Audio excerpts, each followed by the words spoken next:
Donald ட்ரம்பை படுகொலை செய்யப்பட வேண்டும் என்பதுதான் அது கருத்தா என்கின்ற நிலையில் இப்பொழுது டொனால்ட் ட்ரம்ப் கடுமையாக ஆத்திரமடைந்த நிலையில் காணப்படும் சூழல் காணப்படுகிறது. நாம 2 பேரும் நிர்வாகம் செய்து கொள்ளலாம், வருமானத்தை நாம் பங்கிட்டுக் கொள்ளலாம், அதிகாரத்தை நாம் பங்கிட்டுக் கொள்ளலாம். ஆனால் அமெரிக்கர்களுக்கு இங்கு என்ன வேலை என்ற கேள்வி ஈரான் தரப்பில் வைக்கப்படுகிறது. அதே செய்தியில் ட்ரம்ப் தற்போதைய நிலையில் மீண்டும் பேச்சுவார்த்தைக்கு தயார் என அறிவித்திருப்பது வேடிக்கையானதும் வினோதமாகவும் இருக்கிறது. ஈரான் நாங்கள் எந்த ஒரு பேச்சுவார்த்தைக்கும் அமெரிக்காவோடு நடத்த விருப்பமில்லை என்று சொன்னபோது அமெரிக்கா ஈரானிடையான நீண்டகால பகை அதனை தீர்க்க இயலாது என்றும் அவரது பேரன் கூறுகிறார். அவரது பெயர் சையத் அலி கமேனி. இவர் நல்லடக்கத்திற்கு பிறகு உணர்ச்சி புதுங்க லட்சோப மக்களுக்கு முன்பு இவரது பேச்சு மிகப்பெரிய ப்ரொவோகேட்டிவ் ஸ்டேட்மெண்டாக அமைந்திருக்கிறது.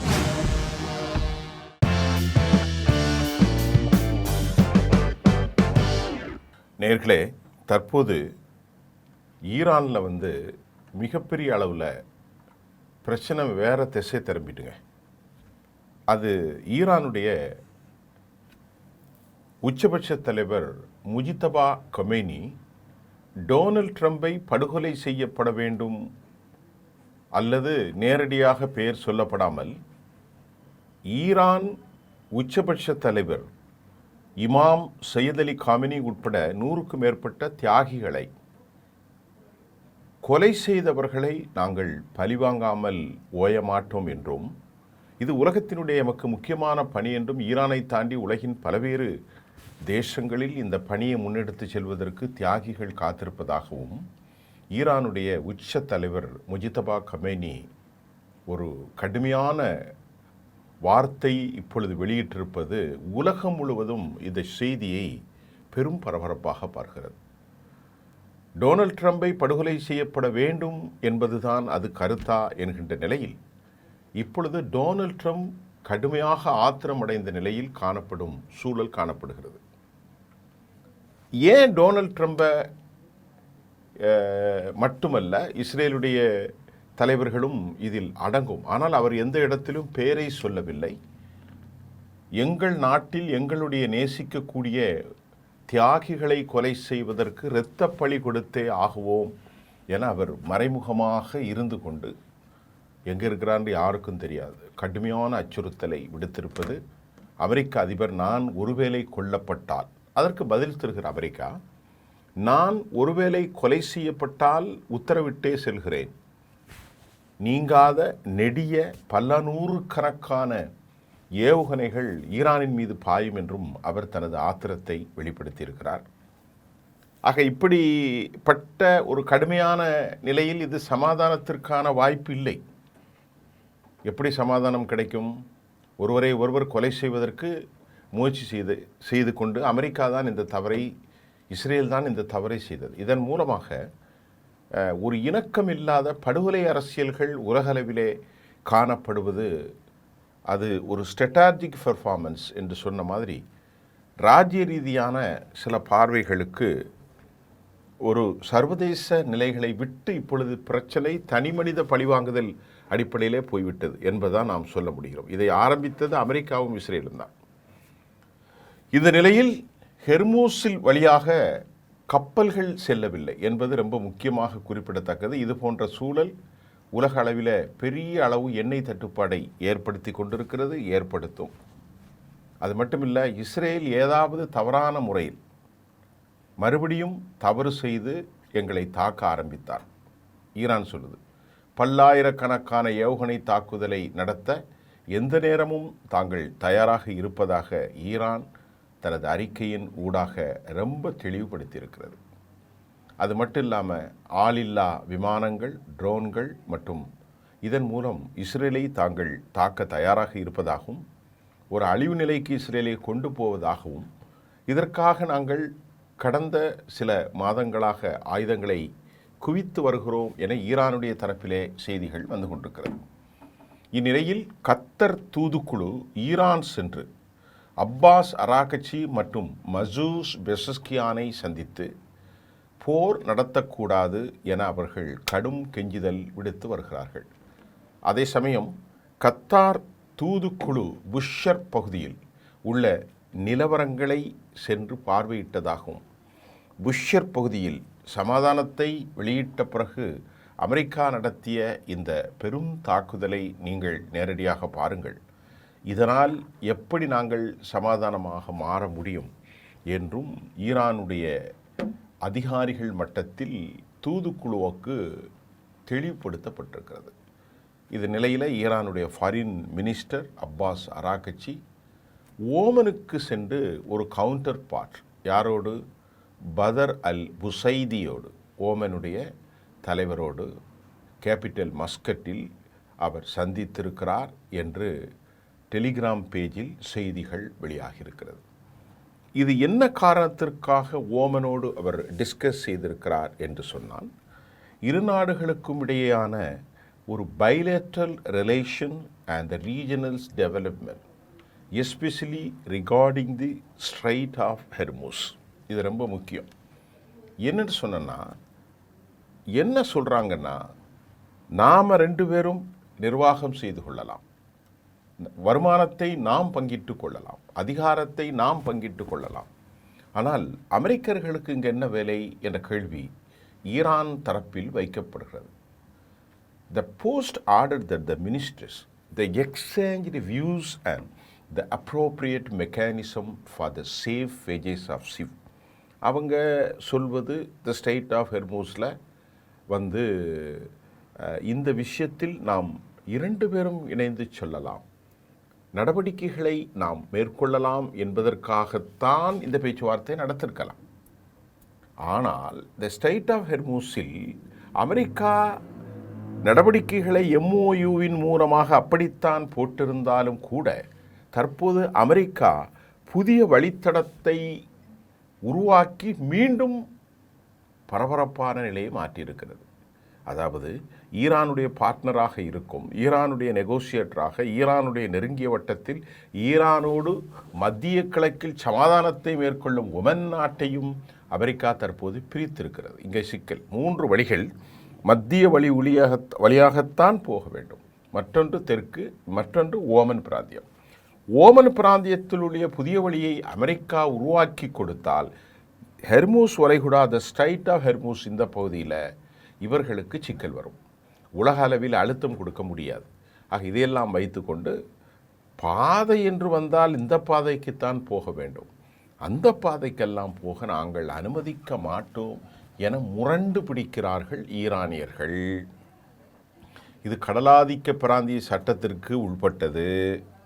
ஏனென்று சொன்னால் அமெரிக்கா மற்றொரு நாட்டில் இறங்கி அந்த நாட்டுடைய இறையாண்மை கொண்ட ஒரு தலைவனை தூக்கி கொண்டு சிறையில் அடைத்து நாட்டை கைப்பற்றுகிட்ட போது இதில் ஈரான் சொல்வது நியாயம் இல்லை என்றாலும் இப்பொழுது நியாயம் இருக்கிறது. அப்படி தான் நாம் பார்க்கப்பட்டோம். ஈரான் சொல்வது எந்த பாதைக்கு போகலாம், அந்த பாதைக்கு போகக்கூடாது என்பது வெளிப்படையாக நியாயம் கிடையாது. ஆனால் அமெரிக்கா போன்ற நாடுகள் இப்படித்தானே வெனிசுலாவில் உள்ளே சென்றார்கள்.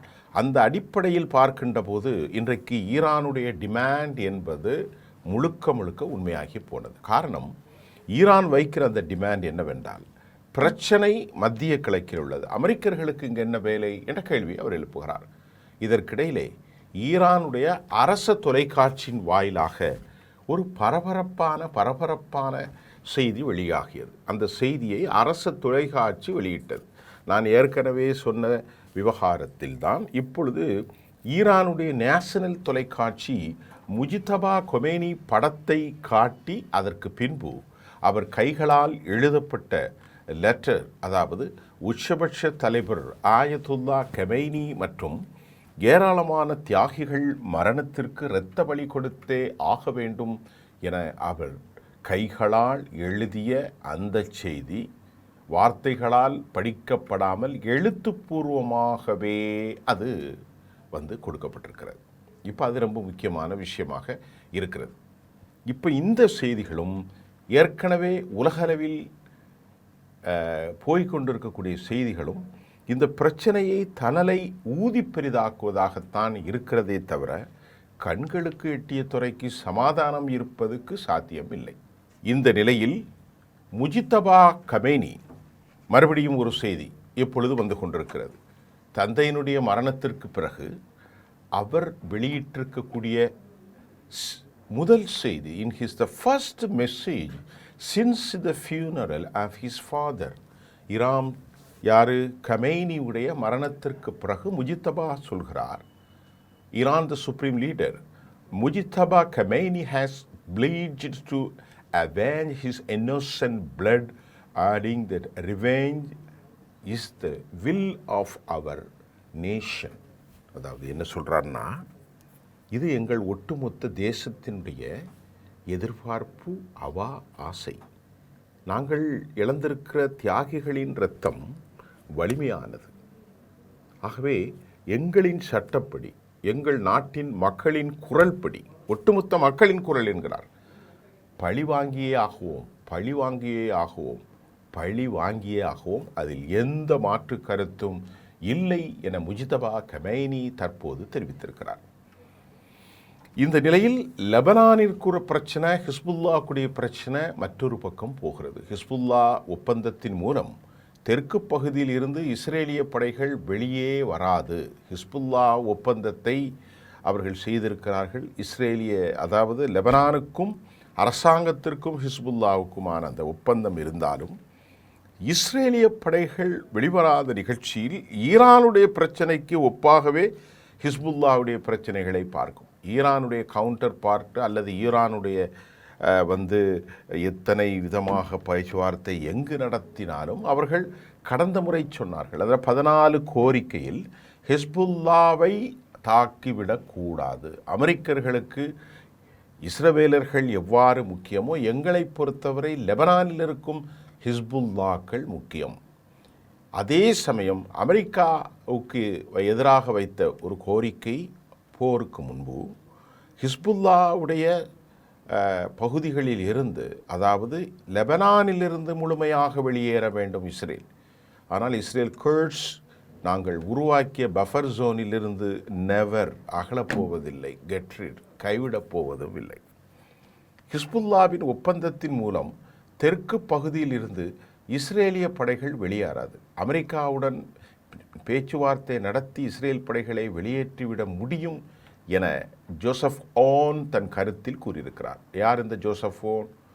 இஸ்ரேல் ஈரான் பக்கம் முழுமையாக செயல்பட்டு வருகிறது என்றும் டேவிட் ஓன் தெரிவித்திருக்கிறார். இந்த டேவிட் ஓன் இஸ்ரேலுடைய, அதாவது லெபனானுடைய பிரசிடென்ட். அவருடைய கருத்து, ஈரானின் பிராக்சியாக ஹிஸ்புல்லா செயல்படுது. அமெரிக்கா உடைய இந்த நடவடிக்கையினூடாக நாம் இஸ்ரேலை வெளியேற்ற முடியும் என்றும் எதிர்மறை கருத்தை அவர் வைத்திருக்கிறார் ஹிஸ்புல்லாவுக்கு எதிராக. இப்பொழுது அமெரிக்கா, ஈரான், இஸ்ரேலுடைய பிளான் படி லெபனானை 2ஆக மாற்றியிருக்கிறார்கள். லெபனானின் அரச படைகள் ஒன்று, லெபனானில் ஹிஸ்புல்லாக்கள் ஒன்று. அவர்களுடைய ராஜதந்திர யுக்தி வெற்றி பெற்றிருக்கிறது. அடுத்த செய்தி நாம் என்ன என்று பார்ப்போம். அதாவது ஈரானுடைய அணுசக்தி குறித்து ஆய்வு செய்ய வேண்டும் என்று கொண்டு வரப்பட்ட ஐநாவின் மசோதா முன்வடிவு தோற்கடிக்கப்பட்டிருக்கிறது. அதாவது தலாக்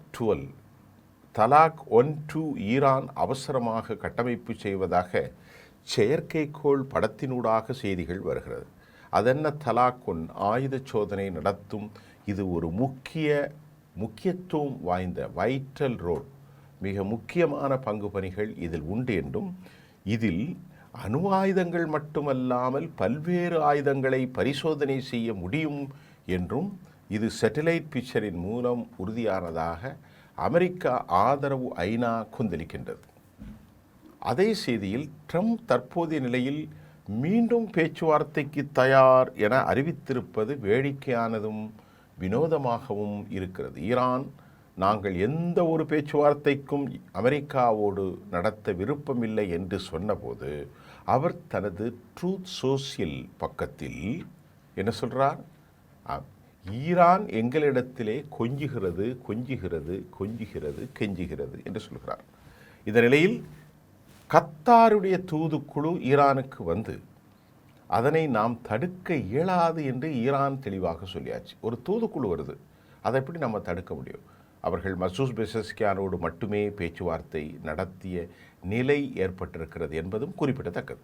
பிரார்த்தனை கூடத்தில், அதாவது இறுதி நாளில் உச்சபட்ச தலைவர் முஜ்தபா கொமேனியுடைய நல்லடக்க நிகழ்ச்சியில் உச்சபட்ச தலைவருடைய பேரன் ஒரு கருத்தை பேசியிருக்கிறார். உணர்ச்சிமிக்க பேச்சு.